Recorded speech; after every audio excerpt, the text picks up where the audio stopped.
সমাধান রয়েছে এই পবিত্র জীবন ব্যবস্থায়। আমরা যখন দিন শেষে প্রশান্তির জন্য বিছানায় গা এলিয়ে দেই, তখন সেই বিছানাটির পবিত্রতা আমাদের ইবাদত ও মনের প্রশান্তির জন্য বড় ভূমিকা রাখে। কিন্তু অসতর্কতাবশত যদি আমাদের কম্বল, তোশক বা বিছানা নাপাক হয়ে যায়, তবে আমরা অনেকেই দুশ্চিন্তায় পড়ে যাই, ভাবি এই ভারী জিনিসগুলো কিভাবে পবিত্র করব।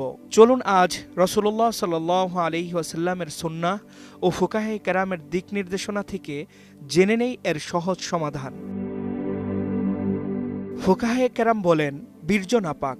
বীর্য শুকনো হলে খুঁটিয়ে তুলে ফেলা ও ভেজা হলে কাপড়টি ধৌত করার কথা হাদিসে এসেছে। হযরত আমর বিন মাইমুন রহমতুল্লাহি আলাই সুলাইমান বিন ইয়াসার রাদিয়াল্লাহু তাআলা আনহুকে বীর্য লাগা কাপড়ের ব্যাপারে জিজ্ঞাসা করলে তিনি বলেন, আয়েশা রাদিয়াল্লাহু তাআলা আনহা বলেছেন, আমি রাসূল সাল্লাল্লাহু আলাইহি ওয়াসাল্লামের কাপড় থেকে তা ধুয়ে ফেলতাম, তারপর তিনি নামাজের জন্য বের হতেন, এমত অবস্থায় যে কাপড়ে পানির ছাপ লেগে থাকত। আরেক হাদিসে আম্মার বিন ইয়াসার রাদিয়াল্লাহু তাআলা আনহু থেকে বর্ণিত, রাসূল সাল্লাল্লাহু আলাইহি ওয়াসাল্লাম বলেন, নিশ্চয়ই 5টি কারণে কাপড় ধৌত করতে হয়।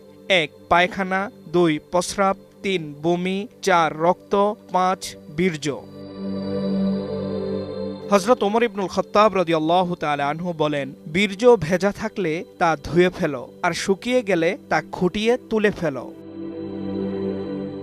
বীর্য শুকিয়ে যাওয়ার পর বিছানা না ধুয়ে সেখানে ঘুমানো যাবে। সেই বিছানায় ঘুমালে কাপড় ও শরীর নাপাক হবে না। তবে পবিত্র বিছানায় ঘুমানো রাসূল সাল্লাল্লাহু আলাইহি ওয়াসাল্লামের সুন্নাহ।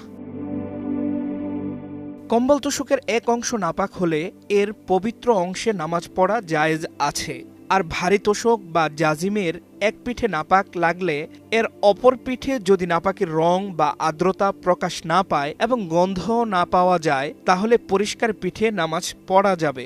জাজিম ও তোশক ইত্যাদি যেগুলো ধোয়া যায় না, সেগুলোতে নাপাকি লেগে গেলে নাপাকি শুকিয়ে যাওয়ার পর তার উপর জায়নামাজ বা কাপড় বিছিয়ে তা ব্যবহার করা যাবে এবং নামাজ পড়া যাবে।